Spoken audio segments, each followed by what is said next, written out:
Alors nous allons voir maintenant comment structurer un site SharePoint Online. Nous allons parler déjà des limites techniques et nous parlerons ensuite de gouvernance d'information. Qu'est-ce qui va nous permettre de dire, bien, on va créer un nouveau site SharePoint, et pour finir, nous allons parler des rôles de chacun, que ce soit administrateur ou utilisateur. Alors nous allons voir les limites techniques des collections de sites et des sites SharePoint. Tout d'abord, votre tenant, c'est-à-dire la plateforme Office 365 que vous utilisez, vous avez la possibilité de créer plusieurs collections de sites. Ces collections de sites vont être créées par votre service informatique, car il faut accéder à la console d'administration SharePoint dans Office 365. Et ces collections de sites-là, c'est votre service donc informatique qui va les créer. Vous, ce que vous allez voir, c'est quand vous accédez à la tuile SharePoint, vous allez voir les collections de sites qui vous sont attribuées. Dans ces collections de sites, vous pouvez avoir plusieurs sous-sites. Vous pouvez avoir des dizaines, des centaines, même des milliers de sous-sites. Quelles sont les limites de ces sites et sous-sites? Eh bien, vous avez 2000 sous-sites par collection de sites. Donc la collection de sites regroupe tout ça, tous ces sites-là, et vous avez droit jusqu'à 2000 par collection de sites. C'est-à-dire, là, je peux en avoir sur cette image 3 fois 2000, donc 6000 sous-sites. Vous avez 2 millions d'utilisateurs par collection de sites. Donc 2 millions d'utilisateurs qui vont pouvoir utiliser vos sites SharePoint, donc créer des documents, créer du contenu dans ces sites. Vous avez 1 teraoctet par collection de sites également. Vous pouvez, dans Office 365, créer 20 collections de sites par organisation. Et donc, si on prend en compte ce critère-là, c'est-à-dire 2000 sous-sites, on peut avoir vraiment beaucoup de sous-sites dans SharePoint Online.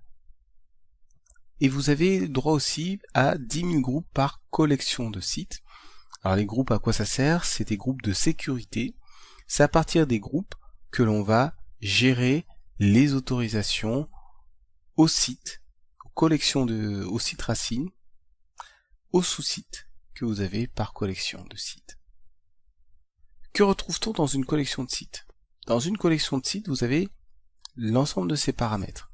Donc vous avez la même portée de recherche, c'est-à-dire si vous faites une recherche sur le site racine, le premier site de la collection de sites, vous allez pouvoir rechercher sur tous les sites qui se trouvent en dessous. Vous avez les mêmes workflows. Donc si vous créez votre propre workflow et que vous l'installez, le configurez sur une collection de sites, la portée n'est que sur cette collection de sites que vous avez définie. Si vous voulez utiliser ce workflow sur l'ensemble des collections de sites, eh bien il faudra recréer ce même workflow sur toutes les collections de sites. Vous avez les mêmes groupes de sécurité et vous allez ajouter des utilisateurs dans ces groupes de sécurité qui vont vous permettre d'attribuer des autorisations sur les différents sites de votre collection de sites. Et ça veut dire que ces groupes de sécurité que vous créez dans SharePoint ne sont visibles uniquement lorsque vous êtes dans cette collection de sites donnée. Vous avez la même barre de navigation supérieure. En général, dans cette barre de navigation supérieure, on ajoute les différents sites, les différents sous-sites dans SharePoint. Vous avez des types de contenus que vous pouvez configurer. Alors un type de contenu va vous permettre par exemple d'intégrer un modèle de document que vous aurez vous-même configuré avec la charte graphique de l'entreprise que vous ajoutez dans SharePoint, et ça reste à l'intérieur d'une même collection de sites. Et donc si vous voulez intégrer un type de contenu dans différentes collections de sites, vous êtes obligé à chaque fois de recréer des collections de sites bien spécifiques. Vous avez un groupe d'administrateurs donné pour cette collection de sites, des quotas que vous avez configurés. Alors un quota, c'est juste pour votre administrateur.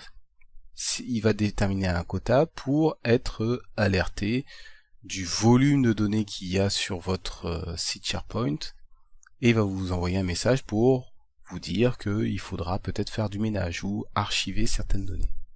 Et les fonctionnalités que vous allez activer ou désactiver sur votre collection de sites, ça va se répercuter sur tous les sites en dessous. Ça veut dire qu'il y a un héritage du site supérieur vers tous les sites qui se trouvent en dessous au niveau des fonctionnalités que vous allez activer ou pas. Voyons d'autres limites de SharePoint Online. Tout d'abord, vous avez la possibilité de télécharger des fichiers de 15 Go maximum. Et dans une bibliothèque donnée, vous avez 100 000 fichiers que vous pouvez stocker. Ça veut dire que si vous avez besoin de stocker 150 000 fichiers, il faudra créer deux applications bibliothèques pour pouvoir les stocker. Vous avez 5000 versions majeures et 511 versions mineures. Donc une version, comment il le comprend SharePoint, c'est à chaque fois que vous enregistrez un document, et bien sûr si cette fonctionnalité est activée, et quand vous enregistrez ce document, il va garder une copie complète de ce document. Un utilisateur peut appartenir jusqu'à 5000 groupes, et chaque groupe peut contenir 5000 utilisateurs. Et toutes ces limites dont on parle sont des limites propres à un site SharePoint. Là, on ne parle pas d'une collection de sites, mais vraiment à un site SharePoint, vous avez le droit à l'ensemble de ces fonctionnalités. Alors, quels sont les rôles dans SharePoint? Là, c'est un peu plus de la sémantique pour vous permettre de comprendre à quoi on fait référence. Vous avez l'administrateur, normalement c'est un administrateur technique informatique. Son rôle va être par exemple de créer la collection de sites, le premier site SharePoint. Et dans cette collection de sites, vous pouvez avoir un ou plusieurs propriétaires. Le propriétaire, son rôle est de gérer un site SharePoint. Vous avez ensuite dans un site SharePoint des membres ou des visiteurs. Si je suis membre, je vais pouvoir contribuer au site SharePoint, donc je vais pouvoir modifier des documents par exemple, alors que le visiteur a un accès en lecture. Quel est le rôle de l'administrateur SharePoint Online? L'administrateur SharePoint Online a ses différents rôles. Donc déjà, c'est lui qui va créer, supprimer et gérer les collections de sites. Donc c'est-à-dire le premier site SharePoint, ça va être lui qui va le créer. Une fois qu'il a créé ce premier site SharePoint, en dessous, ça va être les utilisateurs, propriétaires ou membres qui vont créer des sous-sites. Son rôle est aussi un rôle donc de surveillance où il va attribuer des quotas de stockage à une collection de sites. Il va octroyer les différents accès aux administrateurs de cette collection de sites. Il a la possibilité d'indiquer quel va être le site SharePoint par défaut. Si vous êtes dans un environnement international, donc il va pouvoir créer des collections de sites avec différentes langues éventuellement, et vous aurez la possibilité de choisir ensuite les langues de votre site. C'est lui qui va gérer les profils utilisateurs. Il a la possibilité par exemple de créer ce qu'on va appeler une audience, donc c'est-à-dire que il va vous présenter un certain nombre de sites SharePoint et vous le verrez automatiquement apparaître dans votre portail SharePoint. Il a aussi la mission de planifier et de gérer des fonctionnalités comme la recherche, les métadonnées gérées. Donc ça, ce sont des données qui vont être gérées au niveau de la console d'administration. Et c'est lui qui va mettre en place la politique de partage externe. Il va pouvoir dire par exemple si ce partage externe est activé ou pas. Il a aussi la possibilité de dire comment on va accéder de l'extérieur au site SharePoint, donc il va dire si c'est par exemple de manière anonyme ou s'il est nécessaire d'entrer son email et un mot de passe. Donc vous voyez, c'est lui qui va déterminer tout cela au niveau de la collection de sites. Et donc si c'est activé au niveau de la collection de sites, tous les sous-sites que l'on va créer dans SharePoint vont tenir compte de cela. Quel est le rôle du propriétaire de site? Le propriétaire de site lui, il intervient au niveau au-dessus. C'est-à-dire, c'est pas lui qui va créer la collection de sites. La collection de sites est déjà créée. Il aura la possibilité de gérer les sous-sites. Donc il a la possibilité de créer et de gérer ces sites.